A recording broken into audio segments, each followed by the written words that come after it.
It was a morning like any other, the type that seemed to stretch lazily, inviting the world to wake up at its own pace. The sun had just begun to rise, casting long, golden beams across the sky. The light was soft, still low enough to make everything appear as though it was draped in a delicate layer of warmth. Outside, the neighborhood was eerily still. Most of the houses were still bathed in shadows, with only a few flickers of light peeking through drawn curtains. The streets were quiet, save for the occasional rustle of leaves stirred by a gentle breeze.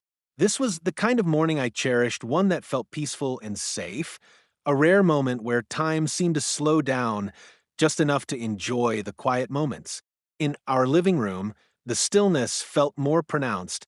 I could hear the soft hum of the refrigerator in the kitchen, the ticking of the clock on the mantelpiece, and then there was the sound of the birds, small and unobtrusive, flitting from branch to branch outside the window. Their songs filled the silence with a kind of innocent harmony, the melody of a world that was just beginning to wake. I watched them for a while, lost in the simplicity of it all.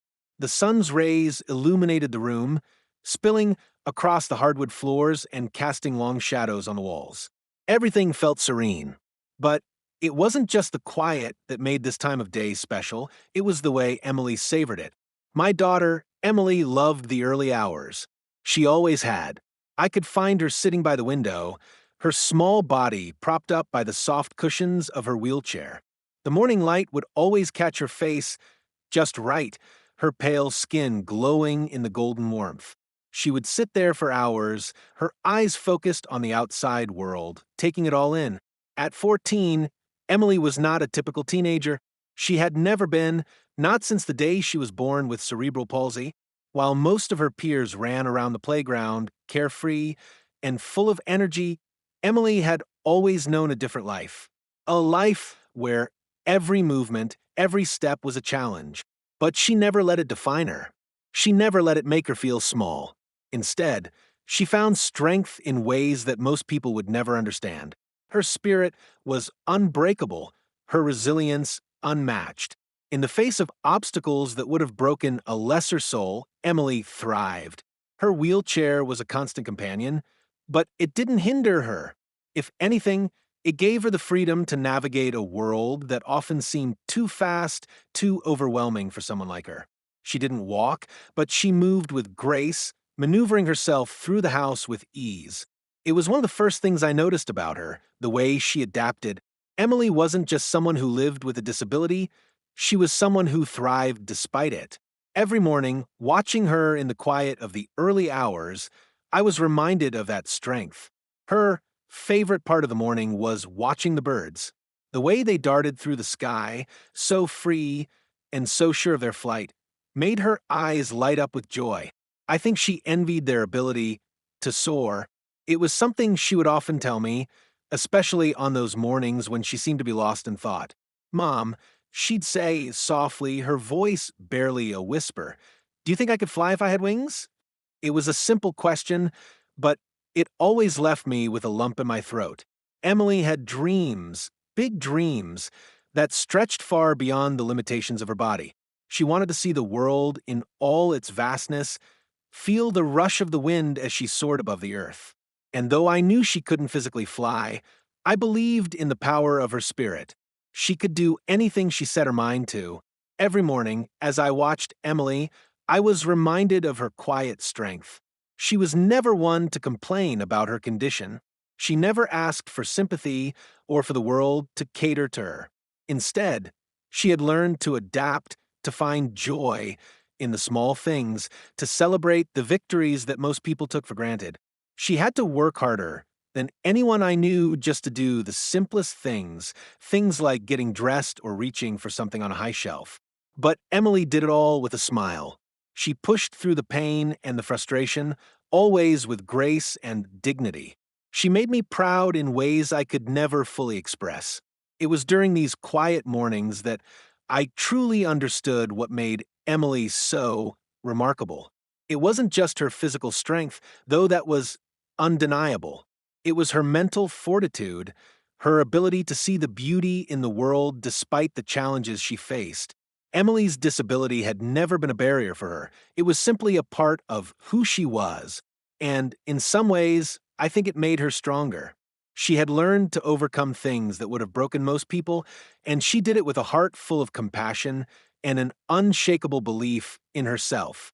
As I sat there beside her, watching the light slowly shift from golden to soft blue, I felt a deep sense of peace. This was our time, just me and Emily in the quiet of the morning. I knew, in that moment, that nothing else mattered. The world outside could be chaotic, full of noise and confusion, but in here, in our home, there was peace. There was love. There was Emily. And then, as always, I would watch as her attention shifted from the birds outside the window to the world within. She loved to tell stories, even if they were just to herself. I would listen as she softly spoke about her dreams. How one day she would travel the world, see places she'd only read about in books, and maybe even meet some of the people who inspired her. She had a way of painting pictures with her words, describing far-off places and distant lands with such clarity that I could almost see them myself. Sometimes she'd talk about her aspirations too. She wanted to help others who were going through the same struggles she had faced, to show them that there was life beyond the diagnosis, beyond the wheelchair. She would tell me how one day she hoped to be a motivational speaker, someone who could inspire others to believe in themselves the way she believed in herself. I want to tell them, she would say, that they can do anything if they never give up. Her dreams were big. They were audacious. But if there was one thing I knew for sure, it was that Emily was capable of making them come true. Her strength wasn't just physical, it was emotional and mental. It was the strength to keep going when everything seemed impossible. It was the strength to look at the world, not as a place filled with obstacles, but as a canvas ready to be painted with possibilities. As the morning wore on, I would prepare breakfast, pancakes, eggs, or sometimes just a simple bowl of cereal, and Emily would help as much as she could. She loved to feel involved, to be a part of the process, even if it meant pushing a button on the blender or stirring the batter with one hand. It was these little moments, these simple acts of togetherness, that made everything feel right. In those moments, it didn't matter that Emily had cerebral palsy. It didn't matter that her body wasn't like everyone else's. What mattered was that she was here, alive, full of hope and dreams, and ready to take on the world one small victory at a time. And every morning, I watched her with pride, knowing that the quiet strength she carried within her was something most people could never understand. It was something I would protect with my life, because Emily, with all her dreams, all her determination, was the greatest gift I had ever received. The neighborhood had always been peaceful, a small suburban oasis tucked away from the bustle of the city.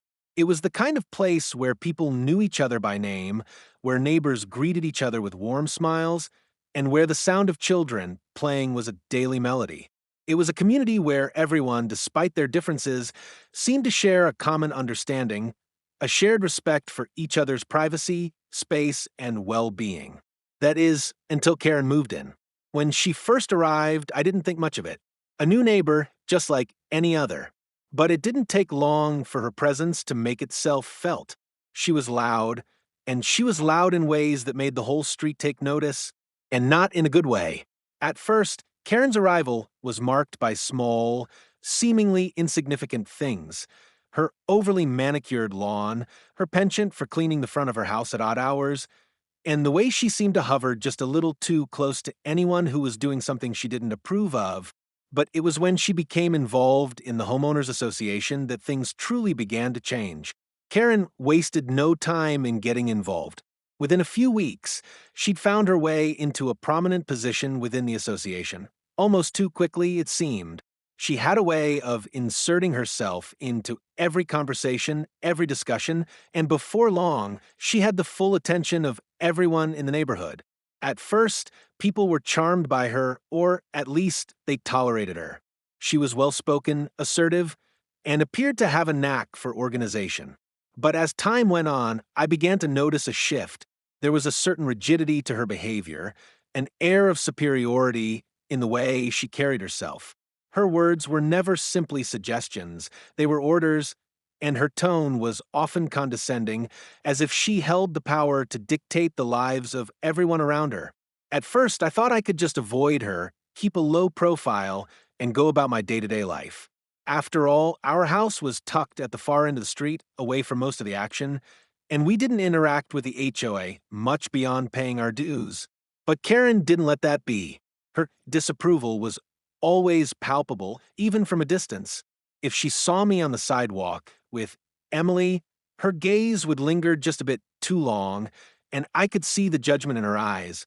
There was something in the way she looked at us that made my skin crawl, like we didn't belong, like we were somehow less worthy of this community than everyone else. Emily's wheelchair, which had once been a symbol of her independence and strength, became a target for Karen's scorn. It wasn't enough that we had worked tirelessly to make our home accessible for Emily's needs. We had installed a ramp at the front door, widened the hallways, and made other small modifications to ensure that she could move freely around our house. These were not just changes, they were necessities. Without them, Emily's ability to live independently within her own home would have been severely limited. But Karen didn't see it that way. From the moment the ramp was installed, Karen began to take issue with it. She would make passive-aggressive comments whenever she saw me outside, her voice dripping with sarcasm. You know, she'd say with a smile that never reached her eyes, I'm sure there's some other way to get your daughter inside. This ramp doesn't exactly match the aesthetic of a neighborhood, does it? I would try to brush it off, telling myself that I didn't need to engage with her negativity, but the comments kept coming. Soon, it wasn't just the ramp. It was every little thing. The way we had arranged our front yard, the color of our house, the types of flowers we planted, all of it was scrutinized under Karen's watchful eye. It didn't take long for me to realize that Karen had made us her project.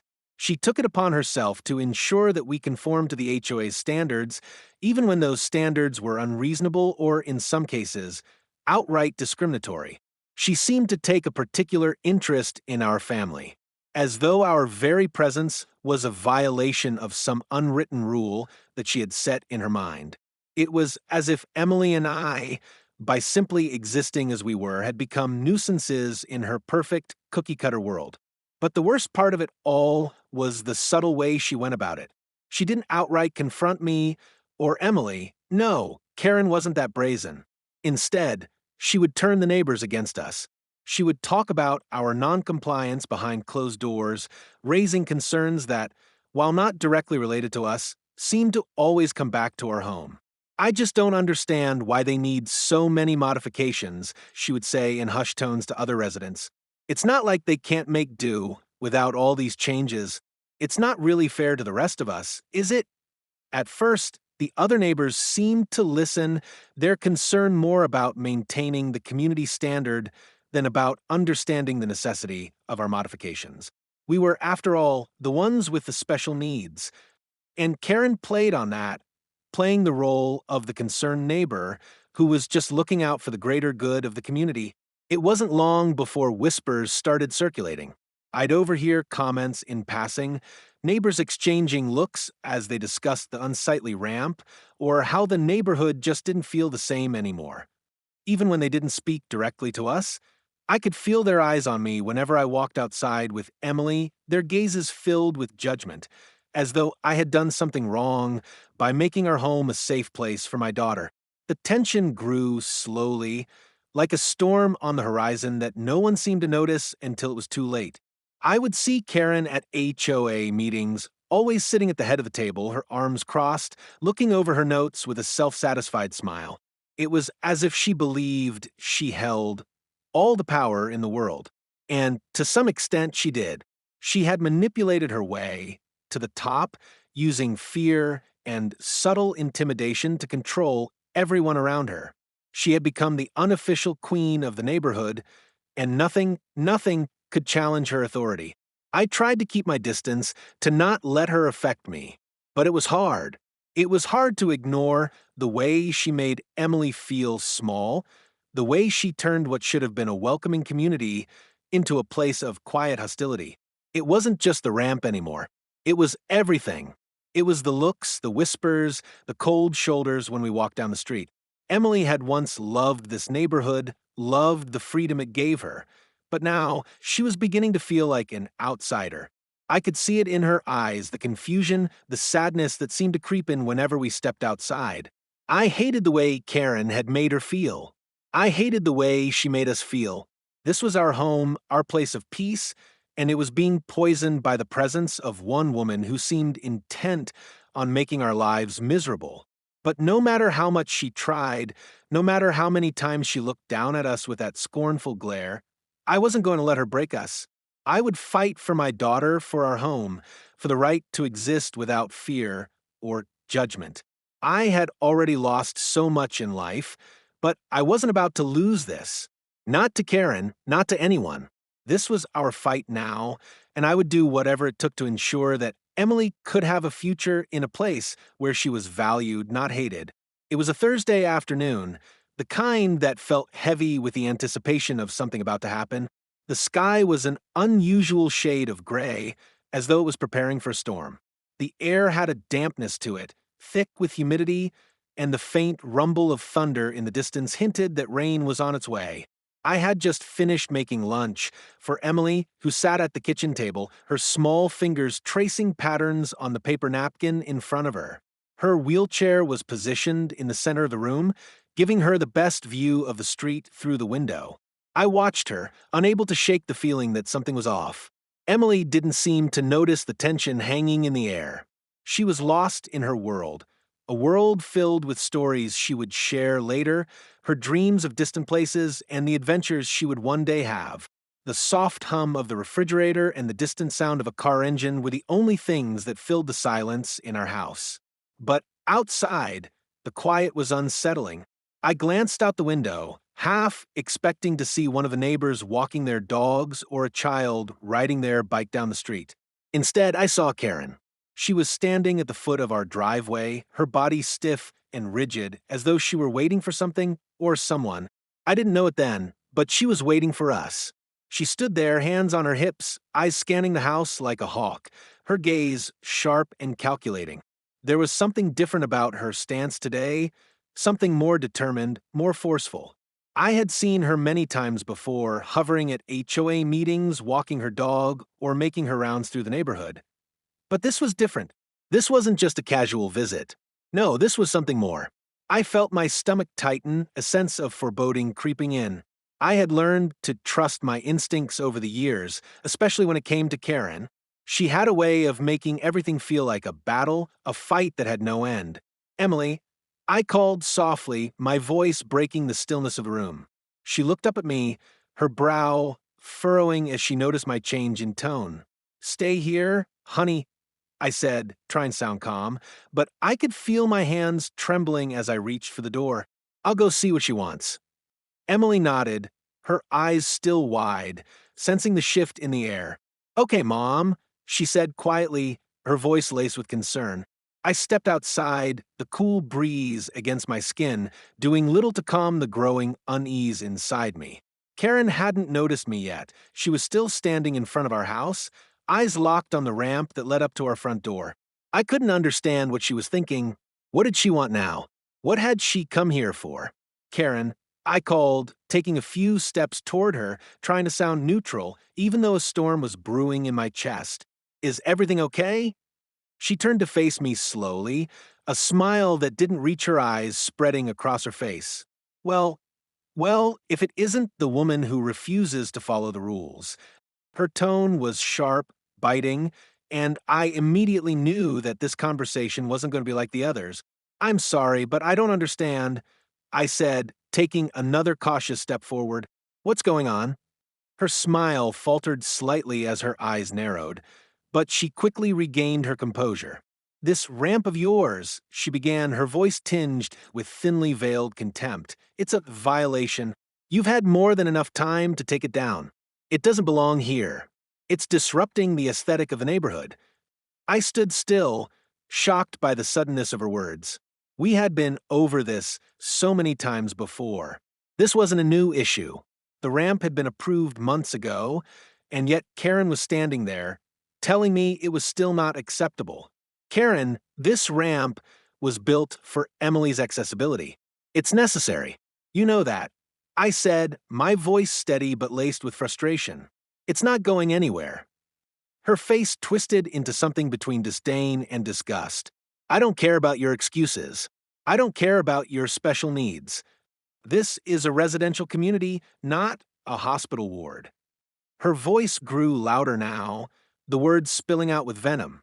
And if you don't take it down, I will take it to the HOA. We'll see how long you can keep it up then. I felt a pang of anger rise in my chest, but I knew better than to let it spill out. Emily was inside, and I wasn't about to get into a public argument in front of the entire neighborhood. You're not going to intimidate me, Karen, I said, trying to keep my voice calm despite the heat rising within me. This ramp stays. If you have a problem with it, take it up with the HOA. But don't come here making threats. We're not going anywhere. She took a step closer, her eyes flashing with a dangerous glint. Don't make me do this, Diana, she said, her voice low and cold. You've been warned. Before I could respond, I heard the unmistakable sound of footsteps approaching from behind Karen. I turned just in time to see a man, an older man, maybe in his 60s, wearing a brown leather jacket and a cowboy hat, walking down the driveway. I had never seen him before, but he had a presence about him, an air of someone who wasn't interested in polite conversation. He was holding a rifle, casually slung over his shoulder, and there was no mistaking the look in his eyes. He wasn't here to talk. Karen, what's going on here? The man asked, his voice gravelly and commanding. I was taken aback by his sudden appearance and the weapon he was carrying. It didn't make sense. This wasn't a confrontation that warranted a gun. Yet, there it was, hanging in the air between us, a silent threat. I'm just handling some neighborhood issues, Karen said, her voice now unnervingly calm. She glanced at the man as if seeking his approval and then back at me. Diana here doesn't want to cooperate. She refuses to follow the rules, and now it's time for some consequences. My heart skipped a beat as I realized what was happening. This wasn't just about a ramp. This wasn't just about the HOA. Karen had escalated this to something much darker, something more dangerous. Before I could process what was happening, I saw the man raise his rifle, pointing it directly at me. I froze, my mind racing as the weight of the situation hit me all at once. Karen was standing behind him, watching me with cold, calculating eyes. Karen, what are you doing? I managed to gasp, the words barely escaping my throat. But before I could get another word out, she smiled, a cruel, twisted smile that sent chills down my spine. You should have known better than to defy me, Diana. You should have taken the ramp down when I told you to. And just like that, everything changed. The air around us was thick with tension, so heavy it felt like it might crush me if I breathed too deeply. The world seemed to slow down, each moment dragging on painfully, each second pregnant with dread. I could feel my heart pounding in my chest, the beat reverberating through my entire body.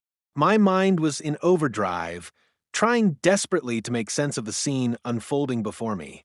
But nothing made sense. Not Karen's furious eyes, not the way she had stormed onto our property with a malicious intent that was so palpable, and certainly not what was about to happen next. As she neared, I could feel my instincts kicking in fight or flight, they say, and in that moment, I chose to fight.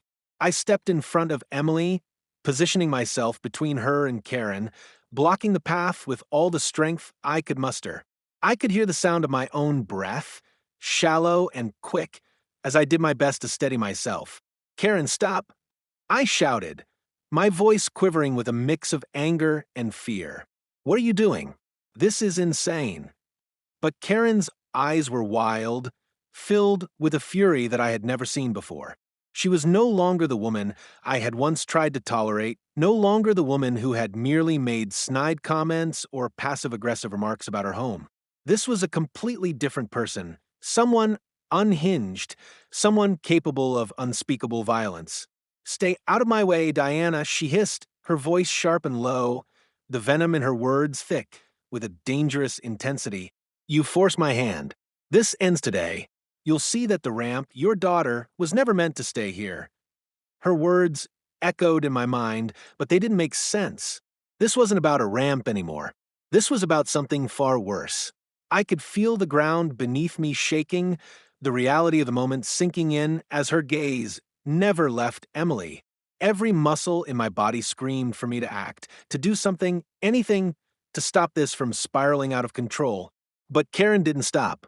She took another step toward Emily, her movements jerky and erratic. And in that instant, I knew she wasn't backing down. She wasn't going to stop until something had broken, something had been shattered. I opened my mouth to speak again, but before I could, the unthinkable happened. In a flash, Karen's hand shot up, and in the blink of an eye, I saw the small handgun she had pulled from her jacket pocket. My mind went blank.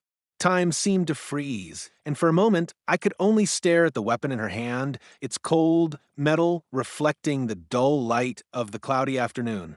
I could barely comprehend the sight in front of me. Karen, the woman who had always been a thorn in our side, had a gun aimed directly at Emily. Karen, no! I screamed, stepping forward, but it was too late. The words were still hanging in the air when the deafening sound of the gunshot rang out, sharp and brutal, like a clap of thunder that split the world apart. My body jerked as if struck by an invisible force, the sound of the shot still echoing in my ears as everything around me seemed to blur and fade into nothingness. The world seemed to slow to a halt, as though time itself had decided to take a pause. My heart stopped as I looked at Emily. She was still, too still. Her face twisted in pain, her eyes wide with shock. Her hand flew instinctively to her leg. The blood beginning to pool beneath her, spreading across the pavement in dark, horrifying patches. My breath caught in my throat, and the world went cold. I couldn't move. I couldn't speak. The only thing I could hear was the faint sound of Emily's labored breathing, slow and shallow. Everything else, the neighbors, the house, the distant sound of the storm rolling in, faded into the background as I dropped to my knees beside Emily, my hands trembling as I reached for her. Emily!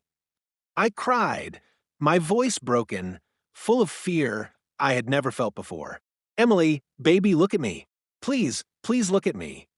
But she couldn't respond. Her body trembled, her face pale as the blood continued to spill from the wound in her leg, seeping into the cracks of the sidewalk, staining everything around us.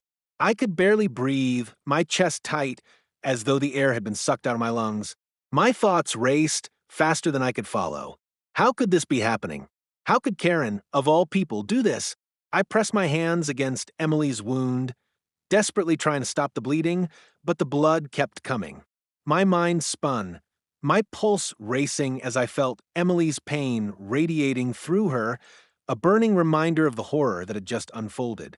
Her eyes locked with mine, her face pale with shock and confusion. "Mom, I'm scared," she whispered, her voice barely audible. "Don't be scared, sweetheart," I whispered back, though my own voice cracked with emotion. "Don't be scared, I'm right here. I won't leave you. I'm going to fix this. Just hold on. Please hold on."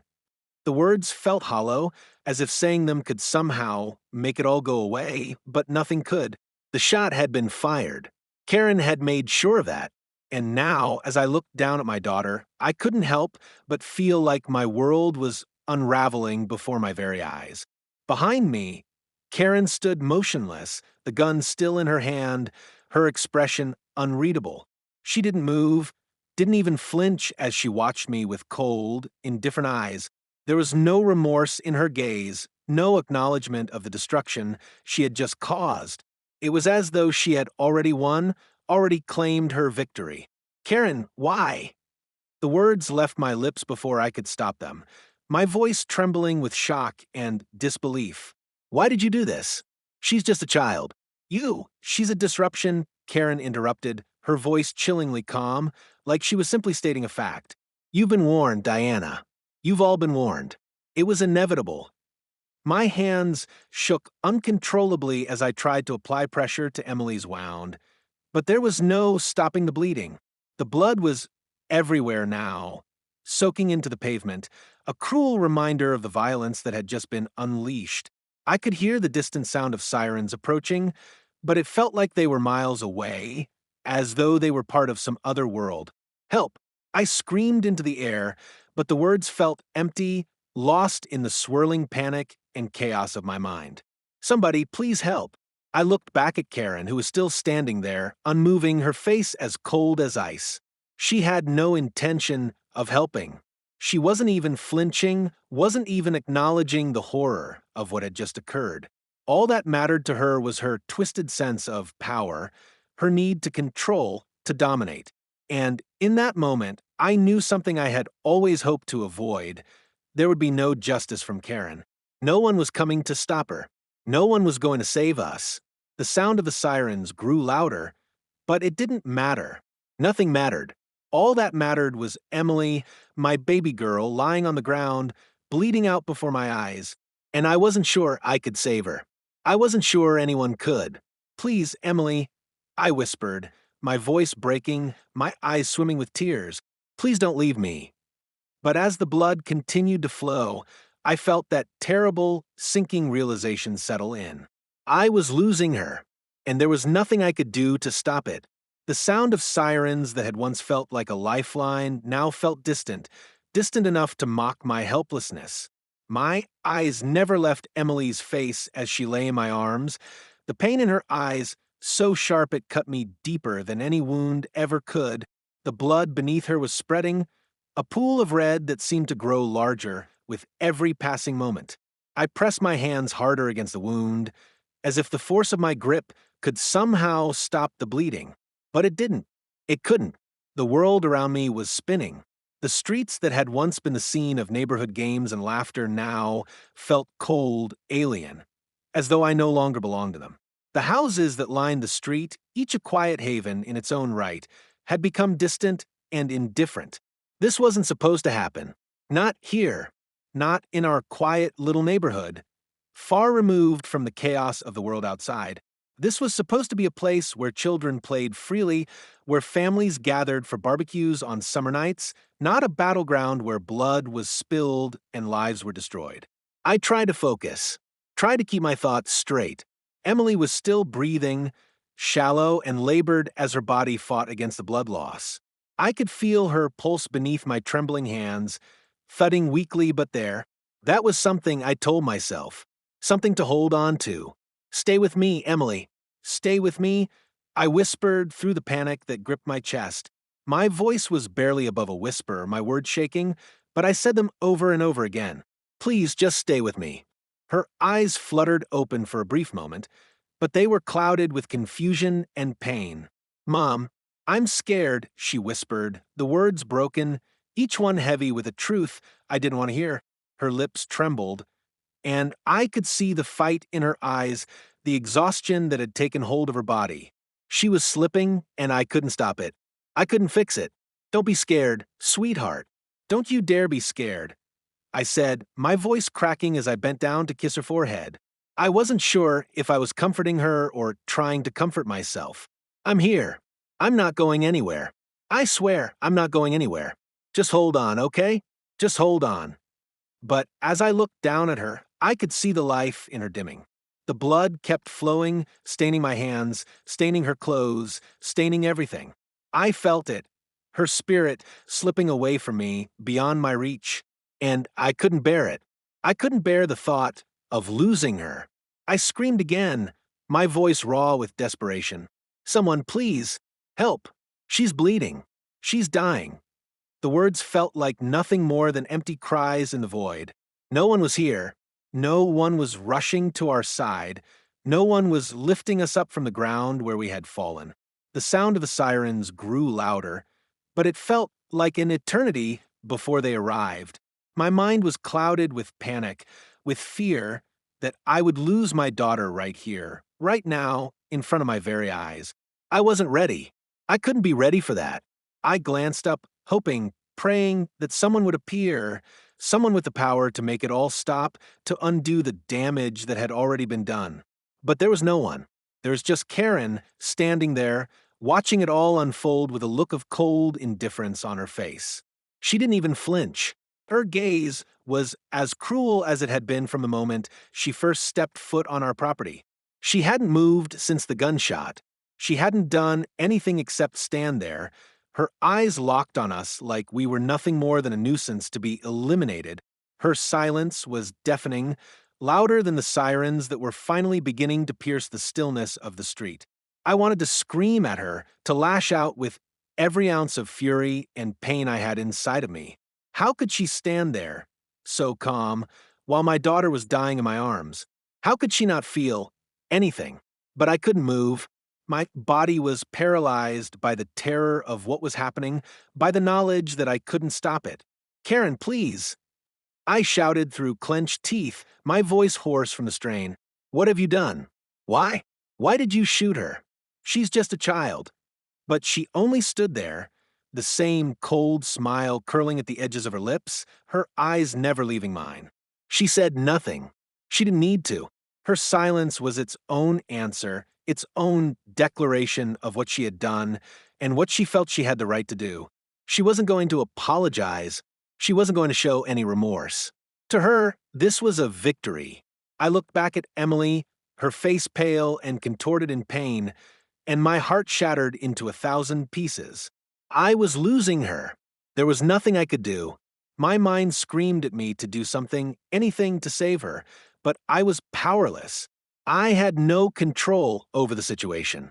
There was nothing I could do but hold her and pray for a miracle. And then I heard it, the sound of tires screeching to a halt. The wail of the ambulance siren had finally pierced the air, and I felt a surge of hope flood through me. Finally, help had arrived. The paramedics rushed to our side, their movements swift and practiced, but it felt like an eternity before they were close enough to take over. One of them knelt beside me, his eyes quickly scanning Emily's wound. We need to stop the bleeding, he said urgently, his hands working efficiently, but there was a look of grim recognition in his eyes as he took in the severity of the situation. Another paramedic was on the radio, calling in for backup. We've got a gunshot wound. Male, possibly from a close range. She's losing a lot of blood. We need more units now. The urgency in his voice was enough to snap me back to reality. But even as the paramedics worked, my thoughts kept drifting back to the same cold, unbearable truth. Emily was still bleeding. She was still fading, and no matter how fast they worked, no matter how much they tried, there was no guarantee that she would survive. Don't you dare leave me, Emily, I whispered, my voice breaking as I leaned down to kiss her again. Please don't leave me. I love you so much. Please don't go. But as the blood continued to flow, staining my hands, my heart, and the very earth beneath us, I couldn't help but wonder, was it already too late? The paramedics finally lifted Emily onto the stretcher, the life-saving equipment moving into place around her. But I couldn't stop the fear that gripped me. The sirens wailed louder as they sped off, taking Emily with them. And the world seemed to shrink in size, leaving me standing in the middle of the street, alone with the broken shards of my family, with no way to put them back together. Karen's cold gaze never left me. And that was when I realized the worst thing wasn't the bullet. It wasn't even the blood. It was the realization that she was still standing there, as if she had won, as if this was just another day for her. And that, more than anything, shattered me. The drive to the hospital felt like an eternity. The ambulance's sirens blared in my ears, a constant reminder of the chaos that had unfolded just minutes before. Every bump in the road seemed to jolt me from my numb state, pulling me back into the reality of what had happened. My thoughts raced as I tried to make sense of the unthinkable, of how Karen had taken something so precious for me in the blink of an eye. Emily, my sweet, strong daughter, had been shot by a woman I had once believed was just an irritating neighbor. But now, she had become something far worse. She was a monster. I was crammed into the back of the ambulance with Emily, her fragile body lying unconscious on the stretcher. The paramedics worked around her, securing 4 lines, adjusting the oxygen mask, and monitoring her vitals. But despite their swift movements, I couldn't shake the feeling that time was running out. The blood loss had been immense, and I could feel the heavy weight of that reality pressing down on me. Every time I looked at Emily, I was reminded of how much she had fought through in her short life. How she had defied expectations, how she had held on to every last scrap of hope, even when the world had tried to tell her she couldn't. Emily had never let her condition define her. She had never let her disability make her feel small. She had always fought, always believed that there was more to life than what she had been handed. But now, in that sterile, flickering light of the ambulance, I could see the fragile line between life and death, and it terrified me. "Hang in there, sweetie," I whispered, taking her cold hand in mine. Her fingers were limp, her skin unnaturally pale, and it took every ounce of strength I had not to break down completely. "Mom's here. I'm right here, okay? We're going to get you through this. Just hold on." The words felt weak, as though they were barely enough to hold on to the thread of hope that was unraveling with each passing second. The thought that I might lose her, that I might never see Emily's smile again, never hear her laugh, never feel her hand grasp mine again, was unbearable. I tried to swallow the lump in my throat, to push the fear deep down, but it felt impossible. "Ma'am," one of the paramedics said, his voice calm but filled with urgency. "We need to get her to surgery right away. Her blood pressure's dropping, and the bleeding hasn't stopped. We're doing everything we can, but we need to move quickly." I nodded, barely able to speak. My throat was dry, my words caught in my chest. The paramedic's words rang in my ears, dropping blood pressure, bleeding hasn't stopped, and each phrase felt like a hammer striking my heart. I felt like I was suffocating, like the world was closing in on me, and all I could do was watch as they rushed Emily to the emergency room. As the ambulance sped through the streets, I could hear the chatter on the radio, the cold, clinical terms being tossed around as if my daughter were nothing more than a case file, a medical emergency to be treated. But she wasn't just another patient. She wasn't just another statistic. She was my child, the person I loved more than anything in this world, the person I had vowed to protect with my life. And I wasn't ready to let her go. We finally arrived at the hospital, and the doors of the ambulance swung open with a rush of air. Paramedics rushed to wheel Emily inside, their movements fast, almost frantic, as they prepared her for surgery. I was barely able to keep up as they pushed her down the hallway, the sterile, fluorescent lights buzzing overhead.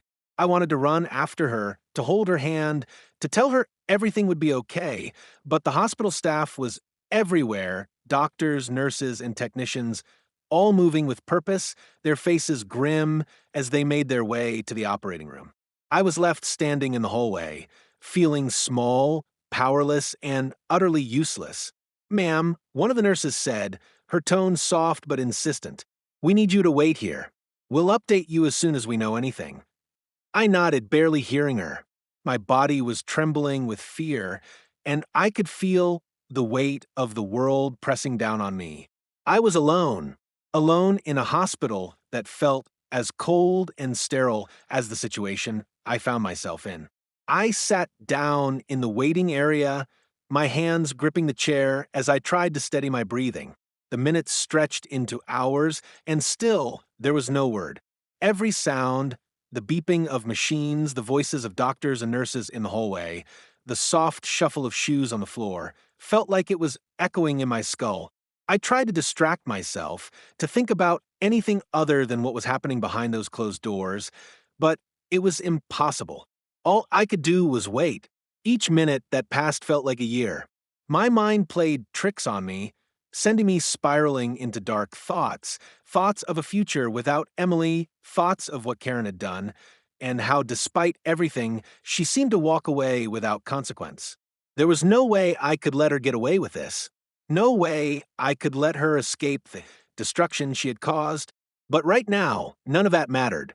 Right now, the only thing that mattered was Emily. I needed her to survive. I needed her to come back to me. Finally, after what felt like an eternity, a doctor emerged from the operating room. His face was tired, drawn, but there was something in his eyes, a glimmer of hope, perhaps, that made my heart skip a beat.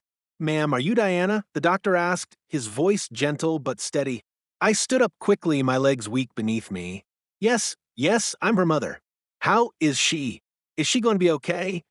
The doctor took a deep breath, and for a moment I thought he might not answer. But then he spoke, his words like a fragile thread of hope in the chaos that had consumed me. She's stable for now, he said, his voice still calm but filled with the weight of the situation. We've managed to stop the bleeding, but it was touch and go for a while. She's in critical condition, but we're doing everything we can. We need to keep her under observation for a while, but she's a fighter. She's strong. I closed my eyes, tears streaming down my face as the relief washed over me like a wave. Emily was still with me. She was still here. Thank you, I whispered, my voice barely audible, my throat tight with emotion. Thank you. The doctor gave me a sympathetic smile, but there was something in his eyes, a lingering sadness perhaps, as if he knew how fragile the moment really was. We'll keep you updated. You can sit with her soon, once we're sure she's stable. I nodded, barely able to process his words. My mind was still spinning, still reeling from the shock of it all. But one thing was clear, I would fight for her. I would fight for Emily with everything I had, and I wouldn't stop until Karen faced the consequences of what she had done. I knew the battle was far from over, but for now I had Emily, and that was enough to keep me going. The waiting room was still, save for the occasional murmur of other families anxious, praying for good news. But to me, it felt like 1,000 voices were echoing in my head, drowning out everything but the one single thought that kept repeating itself like a broken record. What happened to my daughter? The minutes stretched into hours, and with each passing second, my mind refused to settle. All I could think about was how this nightmare began and how I had to make sure it never happened again. It wasn't just the physical pain Emily had suffered.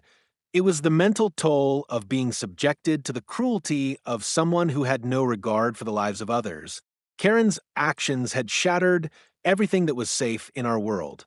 She had taken away my sense of peace, and worse, she had taken something from Emily that I could never get back.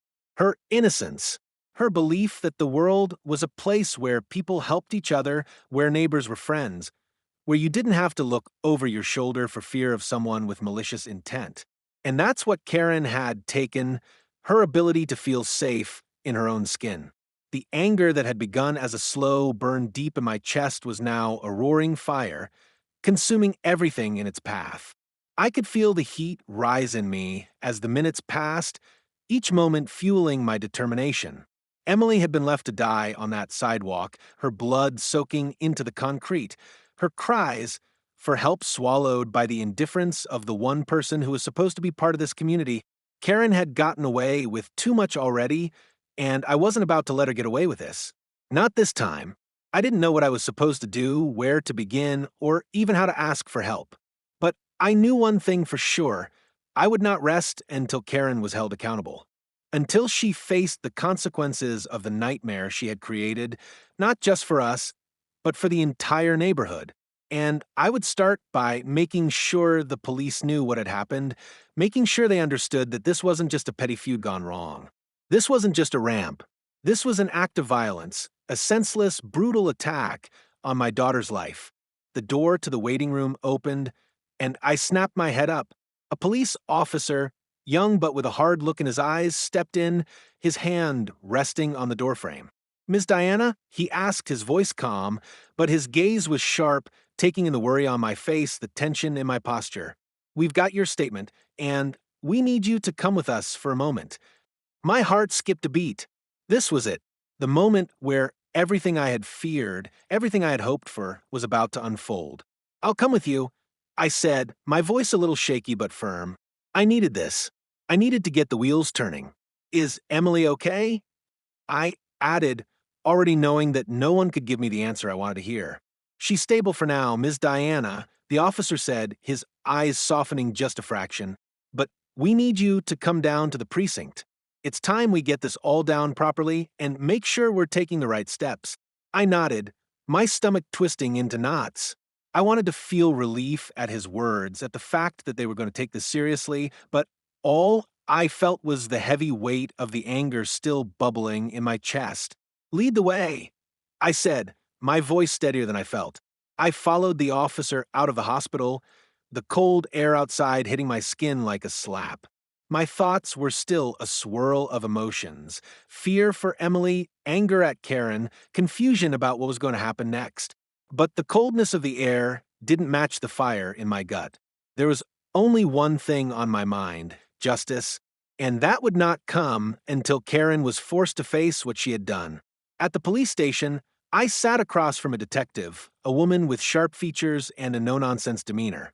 She had been briefed about the case, and from the way she looked at me, I could tell she understood the gravity of what had happened. But what struck me was how calm she was, how focused. She wasn't here for small talk or pleasantries. She was here to make sure that the law would hold Karen accountable. And for that, I was grateful. "Ms. Diana, I need you to walk me through what happened," the detective said, her voice low but not unkind. She was trying to be sensitive, I could tell, but there was also an underlying professionalism that made it clear she had done this before. I took a deep breath and started from the beginning: the peaceful morning, Emily at the window, Karen's arrival, the escalating confrontation, everything. I told the detective every detail I could remember: how Karen had approached our home, how she had verbally attacked us over the ramp, and how things had quickly escalated into something far darker. I didn't leave out a single moment, no matter how small. Karen's words, the man with the rifle, the sound of the gunshot, everything. And after the shooting, the detective asked, her pen poised over the notepad, ready to record every word. Karen just stood there. She didn't move. She didn't call for help. She walked away. I said, my voice breaking again. She didn't care. She didn't care that my daughter was bleeding out on the sidewalk. The detective nodded, writing furiously, her eyes never leaving the page. "And she's the one who called herself just trying to enforce neighborhood rules, correct?" I nodded. "Yes." She said it was because of the ramp, because it didn't fit with her idea of what the neighborhood should look like. My voice trembled at the words, but I forced them out. But it wasn't about the ramp. It was about control. It was about power. The detective stopped writing for a moment and looked up at me, her expression hardening. "I don't care what her excuse is. What she did was assault. What she did was attempted murder. And she will be held accountable." She took a deep breath and leaned forward. "We'll find her, Diana. We'll arrest her, and we'll make sure she faces the full weight of the law." I exhaled, feeling the weight of her words like a heavy burden that had been lifted from my shoulders. For the first time since the moment Karen had pulled the trigger, I felt a flicker of hope. Justice would be served. But the road ahead was still long. The healing, the trials, the battle for accountability, it would take time. But I wasn't alone. And Emily was still fighting, still hanging on. That was enough for now. With a final glance at the detective, I stood up, feeling the strength slowly return to my legs. "Thank you," I whispered, my voice a little stronger than before. "Thank you for doing this." "We're not done yet, Ms. Diana," the detective said, giving me a firm nod. "But we'll get there." And as I walked out of the station, a sense of resolve settled in my chest. This was just the beginning.